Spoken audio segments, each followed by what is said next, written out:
എല്ലാ പ്രിയപ്പെട്ട പ്രേക്ഷകർക്ക് നമസ്കാരം. ഇന്നത്തെ വീഡിയോയിലേക്ക് സ്വാഗതം. ഈ വീഡിയോയിൽ ലൈറ്റിൻ്റെ ചില പ്രശ്നങ്ങളൊക്കെ ഉണ്ട്. എന്നാലും വീഡിയോയ്ക്കല്ല, കേൾക്കാനായിട്ട് പ്രാധാന്യമുള്ള ചില കാര്യങ്ങളായതുകൊണ്ട് ഞാൻ ആ ലൈറ്റിന് വലിയ ഇമ്പോർട്ടൻസ് കൊടുക്കുന്നില്ല.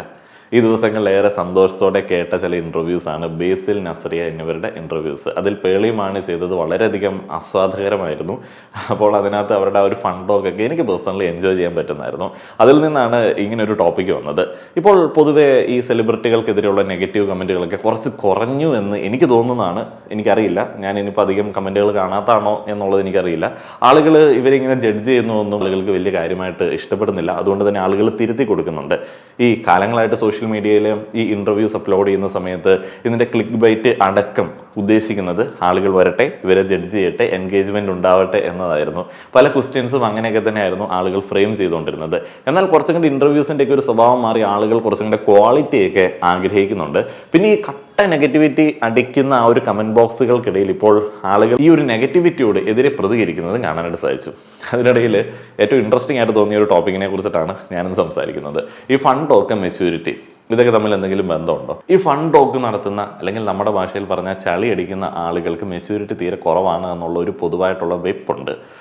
ഈ ചളിയടി, അതേപോലെ തന്നെ ഫൺ ടോക്ക്, മെച്യൂരിറ്റി, ഇതൊക്കെ തമ്മിൽ എത്രത്തോളം കാര്യമായിട്ടുള്ള കണക്ഷൻ ഉണ്ട് എന്നുള്ളതിനെ കുറിച്ചിട്ട് കൃത്യമായിട്ടുള്ള വലിയ ധാരണയൊന്നുമില്ല. പിന്നെ ഈ മെച്യൂരിറ്റിയുടെ അടിസ്ഥാനം എന്താണ് എന്നുള്ളതും എനിക്കറിയത്തില്ല. ഇപ്പോൾ ഈ നസ്രിയ ഓവറായിട്ട് ക്യൂട്ട്നെസ് വാരി വിതറുന്നു, അത് പ്രേക്ഷകരെ ഇമ്പ്രസ് ചെയ്യാൻ വേണ്ടി അറിഞ്ഞുകൊണ്ടിടുന്നതാണ്. എനിക്കറിയത്തില്ല, അങ്ങനെയൊക്കെ മനുഷ്യന്മാർക്ക് ക്യൂട്ട്നെസ് ഒക്കെ ഇട്ടിട്ട് എത്രത്തോളം സംസാരിക്കാനായിട്ട് പറ്റും. ഒരു ചെറിയ രീതിയിലൊക്കെ നമുക്ക് കാണാം, ആർട്ടിഫിഷ്യലായിട്ട് ചിലപ്പോൾ ഇൻ്റർവ്യൂസിൽ ആങ്കർമാരൊക്കെ ഇട്ട് കൊടുക്കാറുണ്ട് എന്നുണ്ടെങ്കിലും ത്രൂ ഔട്ട് ലൈഫിൽ മുഴുവൻ ഇങ്ങനെ ക്യൂട്ട്നെസ് ഇട്ടുകൊണ്ട് നടക്കാനായിട്ട് പറ്റത്തില്ല. ഓരോ ആളുകളുടെയും ക്യാരക്ടറുകൾ, അതിൻ്റെ വൈവിധ്യങ്ങളൊക്കെ നമ്മൾ അംഗീകരിക്കേണ്ടതുണ്ട്. ഇപ്പോൾ നസ്രിയയുടെ ഒപ്പം ഇരിക്കുന്ന ബേസിലിൻ്റെ മെച്യൂരിറ്റി അളക്കുന്ന ആളുകളുണ്ട്. പക്ഷേ ബേസിൽ അദ്ദേഹത്തിൻ്റെ മെച്യൂരിറ്റി അദ്ദേഹത്തിൻ്റെ സിനിമകളിലൂടെ, അദ്ദേഹത്തിൻ്റെ ക്രാഫ്റ്റിലൂടെ, അദ്ദേഹത്തിൻ്റെ അഭിനയത്തിലൂടെ കാണിച്ചിട്ടുണ്ട്. അതേപോലെ തന്നെ എത്ര അധികം സീരിയസ് ആയിട്ടുള്ള കഥാപാത്രങ്ങൾ അദ്ദേഹം ചെയ്തിട്ടുണ്ട്. അതുകൊണ്ട് തന്നെ ആളുകൾ അവരുടെ സൗഹൃദങ്ങളിൽ സംസാരിക്കുന്ന ഒരു രീതിയും, അതേപോലെ തന്നെ അവരുടെ വർക്കിൻ്റെ ക്വാളിറ്റിയും, അവരുടെ പേഴ്സണൽ ലൈഫിൽ അവരെടുക്കുന്ന ഡിസിഷൻസിൻ്റെ ക്വാളിറ്റി, മെച്യൂരിറ്റി ഒന്നും തമ്മിൽ വലിയ കാര്യമായിട്ടുള്ള കണക്ഷൻ ഇല്ല. എൻ്റെ ഒരു പേഴ്സണൽ എക്സ്പീരിയൻസ് പറയുകയാണെന്നുണ്ടെങ്കിൽ ഞാൻ ഏറ്റവും കൂടുതൽ വിഷമിക്കുന്ന ഒരു കമൻറ്റാണിത്. ഈ മെച്യൂരിറ്റിയുമായി ബന്ധപ്പെട്ട ഒരു കമൻറ്റ്.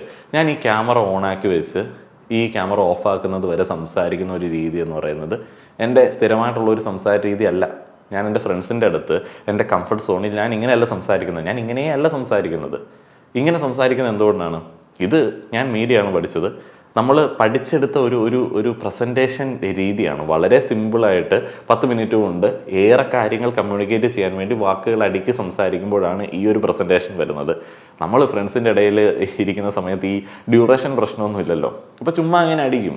അതുപോലെ തന്നെ നമ്മൾ അതിനകത്ത് തെറ്റുകുറ്റങ്ങളെ കുറിച്ചിട്ട് ചിന്തിക്കാറുമില്ല. അപ്പോൾ സോഷ്യൽ മീഡിയയുടെ പുറത്തുള്ള ഒരു വ്യക്തി എന്നെ കാണുന്ന സമയത്ത് എൻ്റെ സംസാര രീതി വെച്ചിട്ട് എൻ്റെ മെച്യൂരിറ്റി അളക്കാനായിട്ട് പോയി കഴിഞ്ഞാൽ ഭയങ്കര പരാജയമായിരിക്കും. പലപ്പോഴും പല ആളുകൾ അങ്ങനെയുള്ള കമൻറ്റുകൾ പറഞ്ഞിട്ട് എന്നെ വിഷമിപ്പിക്കാറുണ്ട്.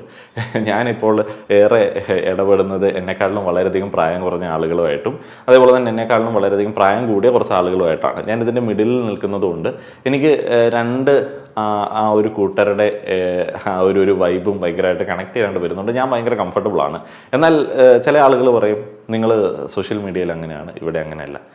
അതേപോലെ എന്നെ വിഷമിച്ച മറ്റൊരു കമൻറ്റ് പറയാം. ഞാൻ ഓർത്തപ്പം അങ്ങ് പറയുകയാണ്, നിങ്ങൾ വാ തുറന്നു കഴിഞ്ഞാൽ പോയി, നിങ്ങൾ നേരിട്ട് കാണുന്ന സമയത്ത് വാ തുറന്നു കഴിഞ്ഞാൽ പോയി എന്നൊക്കെ ആളുകൾ എന്നോട് പറഞ്ഞ് വിഷമിപ്പിക്കാറുണ്ട്.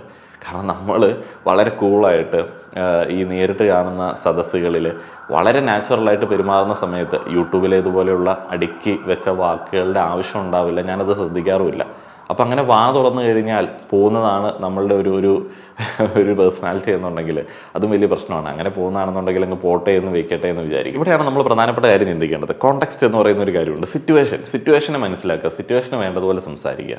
ഇപ്പം ഞാൻ ഈ ഒരു പ്രസൻറ്റേഷൻ നടത്തുന്ന സമയത്ത് സംസാരിക്കുന്ന ഒരു രീതി എന്ന് പറയുന്നത് ഈ ഒരു സിറ്റുവേഷനിൽ എല്ലാ ആളുകൾക്കും കേൾക്കാൻ പറ്റുന്ന പാകത്തിനുള്ളതാണ്.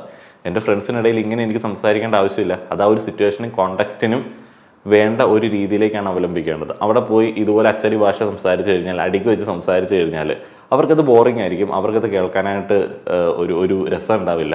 അതേപോലെ തന്നെ അവിടെ ഞാനായിട്ട് മാറാനായിട്ടുള്ള സാധ്യതയില്ല.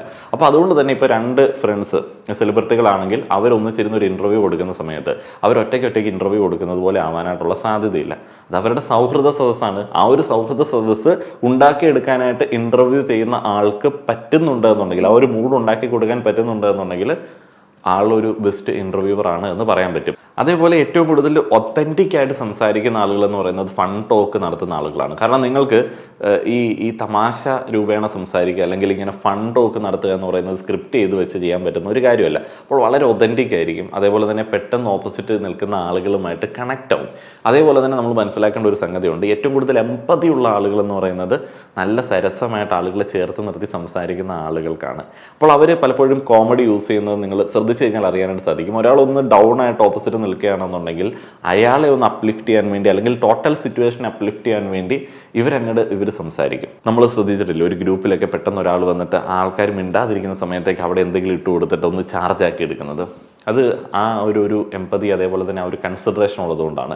അപ്പോൾ അങ്ങനെയുള്ള ആളുകളും മെച്യൂർഡ് അല്ല എന്ന് നമുക്ക് പറയാൻ വേണ്ടി പറ്റും. അവരുടെ മെച്യൂരിറ്റിയുടെ അങ്ങേറ്റത്ത് നിന്നിട്ടാണ് അവർ ആ ഒരു ടോട്ടൽ മൂഡിനെ അപ്ലിഫ്റ്റ് ചെയ്യുന്നത്. എനിക്കതുകൊണ്ട് ആളുകൾ ഇങ്ങനെ ഫൺ ടോക്ക് നടത്തുന്ന അല്ലെങ്കിൽ ഈ അച്ചടി ഭാഷ സംസാരിക്കാത്ത അടുക്കി വെച്ച വാക്കുകൾ ഉപയോഗിക്കാത്ത ആളുകളെ ഇൻസൾട്ട് ചെയ്യുന്നത് യോജിക്കാൻ പറ്റുന്ന ഒരു കാര്യമല്ല. അതേപോലെ തന്നെ ഏറ്റവും കൂടുതൽ ഡെപ്തോടെ ചിന്തിക്കുന്ന ആളുകൾ ഏറ്റവും നല്ല ഹ്യൂമർ പറയുന്ന ആളുകളായിരിക്കും. നിങ്ങൾക്കറിയാം, ഏറ്റവും രസമായിട്ട് നമുക്ക് ഇൻ്റർവ്യൂസ് ആസ്വദിക്കാനായിട്ട് പറ്റുന്നത് പലപ്പോഴും രമേശ് പിഷാരടി പറയുന്ന സമയത്തും അതേപോലെ തന്നെ സുരാജ് ഏട്ടൻ പറയുന്ന സമയത്തും സലിം ഏട്ടൻ പറയുന്ന സമയത്തും ശ്രീനിവാസനും ധ്യാൻ ശ്രീനിവാസനും ഒക്കെ പറയുന്ന സമയത്തുമാണ്. അവർ വളരെ ഡെപ്തോടെ ഒരു മനുഷ്യനെ ഒബ്സർവ് ചെയ്തിട്ട് സംസാരിക്കുകയാണ്. എന്നാൽ അവർ ഹ്യൂമറിൻ്റെ കാര്യത്തിൽ എന്തെങ്കിലും കുറവ് വരുത്തുന്ന ആളുകളാണോ? അല്ല. അപ്പോൾ നമുക്ക് ഈ ഹ്യൂമറും മെച്യൂരിറ്റിയും തമ്മിൽ കണക്ട് ചെയ്യാനായിട്ട് പറ്റുമോ? ഇല്ല. പണ്ടത്തേതുപോലെയല്ല സോഷ്യൽ മീഡിയയിൽ ആളുകൾ ജഡ്ജ് ചെയ്യണമെന്ന് പറയുന്ന മെൻറ്റാലിറ്റിയോടെ തന്നെയാണ് ഇരിക്കുന്നത്. ആ ഒരു മെൻറ്റാലിറ്റിയോടെ നിങ്ങൾ ആരുടെ എന്ത് കേട്ടാലും അതിനകത്ത് കോമഡി തോന്നില്ല. നിങ്ങൾ ഓക്കെ ഇങ്ങനെ പറയാം, നസ്രിയ ക്യൂട്ട്നെസ് വാരി വിതറുന്ന ഒരാളാണ്, എന്നാൽ ഈ ക്യൂട്ട്നെസ് വാരി വിതറുന്ന നസ്രയുടെ ഒരു ഇൻ്റർവ്യൂ കണ്ടേക്കാം എന്ന മൈൻഡിൽ ഇരുന്ന് കഴിഞ്ഞാൽ ആ ഒരു ഇൻ്റർവ്യൂ കാണുന്ന സമയത്ത് നിങ്ങൾക്ക് ഫുള്ളായിട്ട് ക്യൂട്ട്നെസ് വാരി വിതറലായിട്ട് തന്നെ തോന്നും. ഇവിടെ ഒന്നും ആളുകൾ അധികം കൺസിഡർ ചെയ്യാത്ത ഏറ്റവും വലിയ പോസിറ്റീവ് സംഭവം എന്താണെന്ന് വെച്ച് കഴിഞ്ഞാൽ അഡാപ്റ്റബിലിറ്റിയാണ്. ഇപ്പം ഒരാളെ ഇൻ്റർവ്യൂ ചെയ്യാൻ വേണ്ടി 2 ആളുകൾ വരികയാണ്. അയാൾ ആ ഒരു ഇൻ്റർവ്യൂവറുടെ അടുത്ത് വളരെ രൂക്ഷമായിട്ടുള്ള ഭാഷയിൽ സംസാരിക്കുകയും അവരെ അപമാനിക്കുകയും ചെയ്തു കഴിഞ്ഞാൽ അത്ര നല്ല കാര്യമാണോ? ഇയാൾ ഏത് വലിയ ഇൻ്റലക്ച്വൽ ആണെന്ന് പറഞ്ഞാലും ഓപ്പോസിറ്റ് ഇരിക്കുന്ന ആൾക്ക് ഇയാളോടുള്ള ചോദ്യങ്ങളാണ് ചോദിക്കേണ്ടത്. എന്ന് വെച്ച് കഴിഞ്ഞാൽ ഉത്തരങ്ങളാണ് ഇവിടെ നിന്ന് കിട്ടേണ്ടത്. ആ ചോദ്യങ്ങൾ ചോദിക്കുന്ന ആൾ ഇയാളെക്കാളും വലിയവനാണ് എന്ന് എക്സ്പെക്ട് ചെയ്തിരുന്നിട്ട് കാര്യമുണ്ടോ? ഇല്ല. അപ്പോൾ ഈ ഫൺ ടോക്ക് നടത്തുന്ന ആളുകൾ അല്ലെങ്കിൽ വളരെ സരസമായിട്ട് മെച്യൂർഡായിട്ട് ഹ്യൂമർ കൈകാര്യം ചെയ്യുന്ന ആളുകൾ, ചില ആളുകളുടെ ഭാഷയിൽ പറഞ്ഞു കഴിഞ്ഞാൽ ക്യൂട്ട്നെസ് വാരി വിതറുന്ന ആളുകൾ ഭയങ്കരമായിട്ട് അഡാപ്റ്റ് ചെയ്യും. ആ ഒരു സിറ്റുവേഷനിലേക്ക് അവരുടെ ആ ഒരു അഡാപ്റ്റബിലിറ്റി എന്ന് പറയുന്ന ഒരു ക്വാളിറ്റി എടുത്തിടും.